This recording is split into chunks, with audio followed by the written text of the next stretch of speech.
is captivating and amazing entertainment. Tomorrow, like happens every year, we'll be commemorating World Hospices and Palliative Care Day. Daktari, this is a big conversation, and Kenyans don't actually get the hospice and palliative care. The Kenyans who go and work abroad, for example, in America, and they're in the care homes, those are working in palliative care homes, are they not? It's hospice and palliative care. Well, palliative care is specifically for those with illness. Those ones who are you've got certain homes that take care of people who are elderly, for example, who have to stay in certain places. Yeah. So that's different. But when you've got anybody who's got serious illness that is chronic and life-threatening, and especially when it gets to those points where cure is no longer possible, then they got to get more and more involved into palliative and hospice care. Okay. Yes. Yeah. In Kenya, do we have many of those? Yes, we've got a lot of hospices and palliative care units because, by the way, starting with the Nairobi Hospice, we started in the late 90s. I remember when I was a young doctor, once I graduated, especially things to do with palliative care, we were not taught much about that in med school. So I remember, and here I'm giving away my age, in 1999 I went to the Nairobi Hospice and I said I wanted to learn a little more about cancer, especially the terminal stages, because you realize when you're out there in the field, curative care, you're very clear on what to do. But once it gets to the point where now cure is no longer possible, then you feel stranded. And then you don't have this multidisciplinary approach where you've got a team of people who can take care of them. And you find that you can't do much. So that's what hospices were created to do. So that's why I talked about the interdisciplinary component, where you've got caregivers, whether it's nutritionists, whether it's medical doctors, it is nurses, it's physiotherapists, it's speech therapists, and so on. Anybody who is going to help in the making these patients comfortable. And that's why I talked about being interdisciplinary. It has got to do with quality of life. And the emphasis here, we're not adding days into people's lives. Okay. Life into their days. It's life into the days. That is the difference. That is the difference. And then in addition to that, anything health-related suffering, and especially pain. We've got so many patients in this country who suffer through pain. And I remember even at that time, and even up to this time, you've got people who are terminally ill and in a lot of pain. And somebody tells you, I'm not going to give these measures in terms of giving certain drugs because they're going to get addicted. You know, opioids and so on. I'm like, so what? You understand? The objective has to be to make patients comfortable, and you go to whatever extent you need to make people comfortable. And that's the only way that they can be able to function, add quality into their life. You might have somebody, for example, who has got some last words he wants to be able to tell his family and so on before he passes away. And in the circumstance when they're in a lot of pain, they cannot be able to function. You deny them that opportunity. And that's why I'm saying it has to be one where care shifts. Care shifts, and the focus, in fact, as you go on, the focus even becomes more on the family and the caregivers as opposed to the patients themselves. And that's why I'm saying that mindset about palliative care, it is important. It is not just an issue of saying hospice care that when we can do nothing, when you run out of money, send you to the hospice, all right? But there are hospices that are functioning in this country, palliative care units. The only problem is we've got almost 800,000 people in this country who need palliative care. The proportion who access it is dismal. Why? It's a very small amount because we don't have the resources we've deployed to this function. At the end of the day, even at the hospices, you realize most of the time the funding was dependent on external donors. All right? And it has to be, and that's why the issue of healthcare financing again comes back, because you have got to make sure that if it is important, then we have to fund it, isn't it? And so that's one of the biggest shortcomings we have in terms of funding, and that's why I've said this funding also has to be continuous from the stage where people are receiving active care to the point where they're in hospital, to the point where they're going to be at home, and all the way up to the point when they pass away. Interesting. You know, every time Dr. speaks, he mentions something I'm about to ask.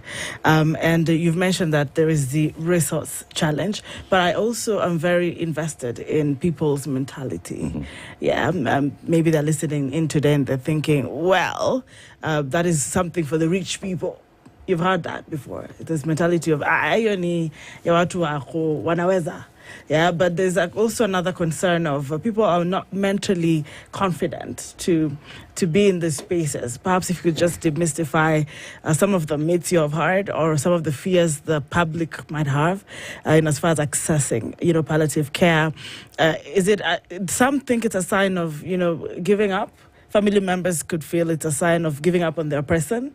Maybe you could share with us the need to have all these other, people or professionals around your person deeper for them to understand it's not just a matter of we've given up on you.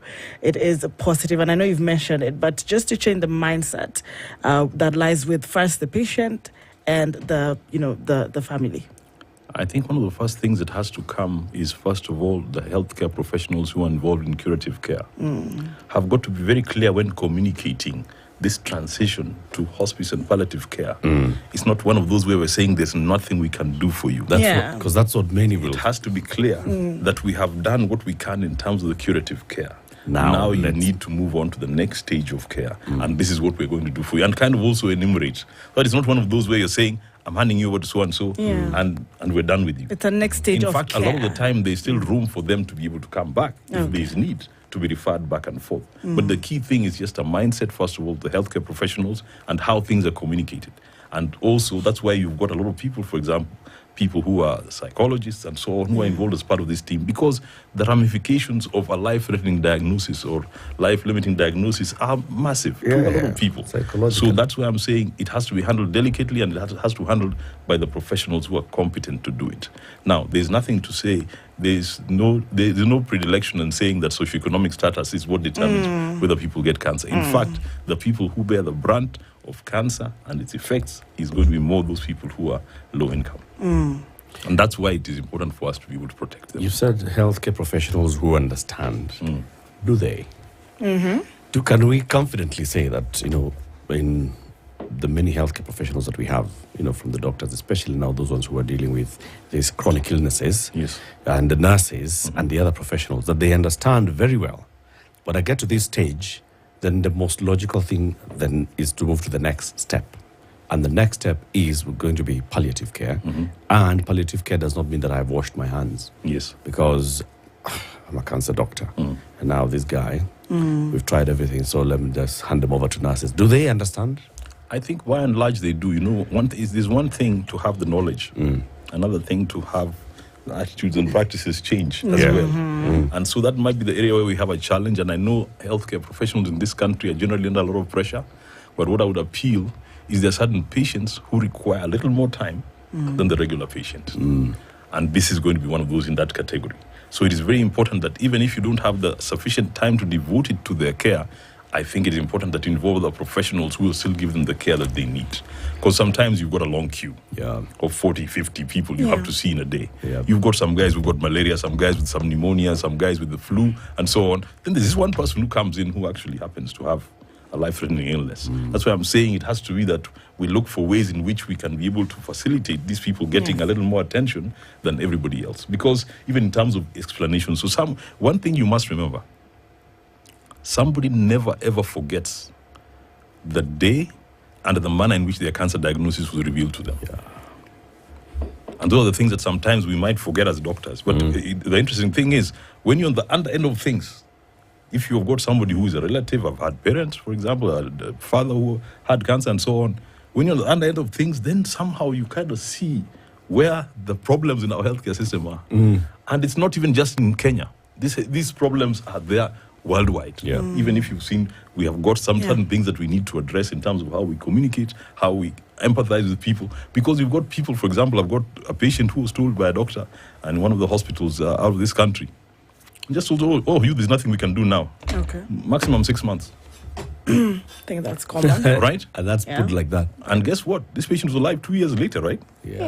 So there's certain things. And they always look back at that doctor and say, eat that. They even make songs. they right? So sometimes we make fundamental mistakes in terms of communicating certain things. And I remember once we had a patient, when I was a student at Kenyatta National Hospital, there's a time when I had, how you listen to chatter and you listen to patients talking, and somebody goes in for radiotherapy and they are given an appointment. That time it used to be like 6 months later.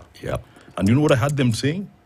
They said, these doctors, what they do is they look at you and assess and see how long you're going to live and give you an appointment date after your anticipated date of death. You see how that comes out? So the impression is the doctors actually have got no intention of doing anything for you.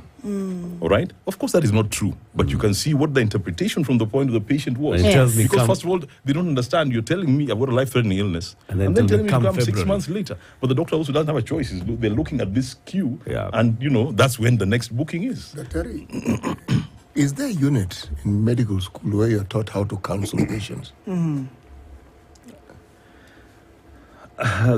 I'll say there is, but I don't think, and I have to be honest, I'm a little bit of an older person, so I'm going to be talking about my experience at that time. That's what I'm interested in. It was not sufficient. Okay. And in fact, let me tell you, there are a lot of the things that once you come out of medical school, you realize are the main things that you're going to be dealing with, and you're ill-equipped. So there are certain things that you need, again, retraining, and that's what becomes important. And that's why I was saying, for example, I had to come back and say, let me learn about palliative care. And it was the same, for example, with HIV. The time when I went to school, HIV management was basically, there was not much that could be done. After that, ARVs came in, and I had to go back and say, oh, let me learn about these things, because you realize you're ill-equipped. So the aspect about continuing education, and which now has become even much more prominent, fortunately, because with globalization, the issue of doing webinars and doing things online, now things have improved. Those days, it was not that easy. You'd have to go back to school physically, look for textbooks and so on. So these things are improving, but there's still a lot of room for improvement in terms of how, especially, we manage patients, and more importantly, we get support from other professionals who are better at doing this than us or have gotten more time. Dr. Would you say that, what you're driving at is that it's important for medical personnel to also understand that we need to move to the patient-centered approach and as far as this particular care is concerned? Is that what you're saying? Patient-centered, or? I think care in general always should be patient-centered, but especially in circumstances where you've got illnesses that are chronic, that are life-threatening or life-limiting. I know this might not, be the best time to ask it, but it's important because misdiagnosis. I keep talking. Sometimes people are like, "Oh, she speaks," but I speak for the man who's probably boarding a matatu right now, and a woman or a child, for that matter. And people are sometimes, because we need to screen, we need to come out, because there's no way I would know I need to come for treatment if I don't know that I have cancer. Sometimes we come out when it's too late, when now it's a serious migraine, I'm supposing, but misdiagnosis. The cases, if you've heard of any, perhaps if there's statistics around it, but this has gotten the level of confidence a bit low for majority, if I would speak for, to even come out for the free screenings, because they're like, what if it will not be as efficient? What if I will be treating something I don't have? What if mentally I'll be tortured over something I really don't have? What would you speak on? What would you say in regards to this scenarios? Even if there are few, those lives matter. Misdiagnosis is a bit of a complicated, a mixed bag. We must remember, first of all, you've got patients also have a role to play when it comes to misdiagnosis. Okay. Patients first must give the right information. And I'm sure you've seen circumstances where people go in and they're asked, do you have any difficulty passing urine and so on? No. Right? Or have you ever seen blood in stool? No, for example. All right? So first of all, patients have got a role to play in terms of giving the accurate history and then, of course, also being able to access the facilities. Now, then there's an aspect about the medical facility and the healthcare provider. If those things have got shortcomings, and we know in our country in general, we still have a lot of shortcomings in terms of the availability of qualified personnel and the availability of the facilities for them to be able to do their work properly. So sometimes the misdiagnosis comes because of these shortcomings. Sometimes the information is not right. You don't have the right healthcare professional. You don't have the right equipment to be able to diagnose. So first of all, that causes a lot of delay. So sometimes misdiagnosis and delayed diagnosis are a mixed bag of things. Of course, there are also times when you've got somebody who is not diagnosed properly because they also don't have the resources. Sometimes you're told, go and have this test done. And they leave. They'll not be diagnosed in time. They leave and they're still looking for the money. And life happens. They've got other priorities and so on. So they were told, go and do this test. By the time they come back now, it becomes more obvious. So some of those things, there are a lot of shortcomings in our healthcare system, and it's something that goes both ways. But one thing I want to encourage the public is, as much as possible, access the care. I know there's always a fear that, you will find this, you will find this. But the truth is, the difference is, if it's there, it's there. Whether you know about it or not, it is there, right? So, but at the end of the day, in terms of handling this, I understand the concerns that the public have, and they've got a lot of pressures, a lot of competing interests and so on. So when you tell people just go for screening, and especially if it's going to be costing them money, they've got other priorities, isn't it? They've not been able to put $1 million on the table. They've got school fees to take care of. They've got transportation. So there are a lot of competing interests. And that's why it's important from a perspective, as a country, we have to prioritize these things, because we know the burden that cancer is causing in this country. And we know the kind of resources we're deploying. We have to make sure that we shift this to preventive and promotive, so that we minimize the amount of resources that are required at a later stage. And more importantly, improve the health outcomes so that we have got a productive, population that can be able to move us to the level of Singapore 3.2. I want to go back to that training thing that I mentioned. When doctors are trained, are they trained to understand and to have a back and forth with their patients? Because the experience of many people who've gone to doctors is the doctor tells you, he's the one who tells you and talks to you. And they don't accommodate questioning and pushback. Like, why am I being given this drug? I'm simply saying that are doctors trained to take the time, even as they're diagnosing? The pressure doctors are under, immense, there's no question about it. But if a patient feels they can talk with the doctor, the doctor is more likely to get more information. That's really what I'm getting at. Because they are asked, they answer, there's a discussion about it.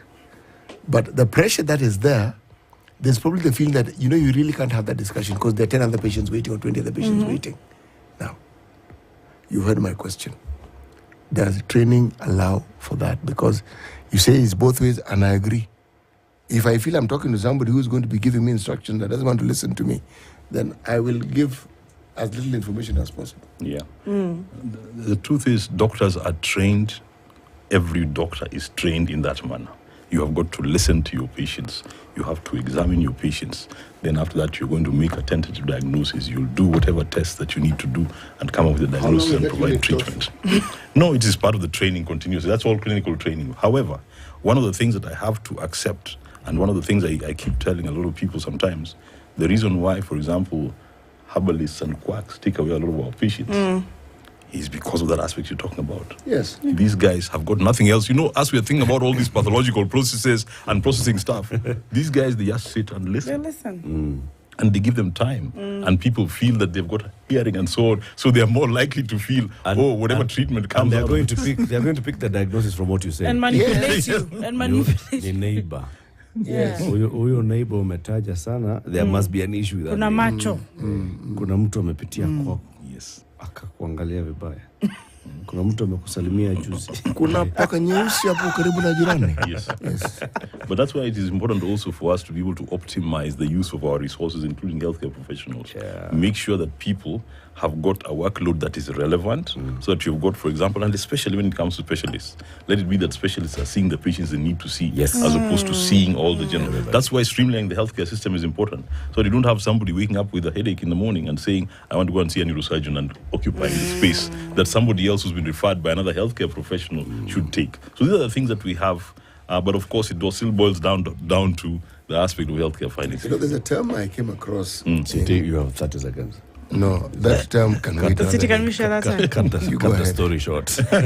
I'll just go tell the story. I think You my carry on. opinion would be, and Yes. for us to understand some of these terminologies, like we're shouting about, bills and stuff like that being translated, how do you tell someone these are cancer cells that are in their mother tongue? Anki Doris. Okay, I said City had 30 seconds. Now you're taking 40. I am done. Just Dr. make Timothy it- Oluenyi, thank you very much for joining us today. Thanks. Thanks for inviting me. Dr. is the chairman of the National Cancer Institute, and he's been here talking to us about hospice and palliative care, because tomorrow is World Hospices and Palliative Care Day. As we commemorate that, we have now gotten to understand a bit more. Thank you for keeping it locked here on Kenya's biggest conversation, the Situation Room. Remember, you are on Eastern Bypass. Pass by Kamakis, you'll find the 24-hour Naivas. Or in Utawala, 24-hour Naivas. It's 9 a.m.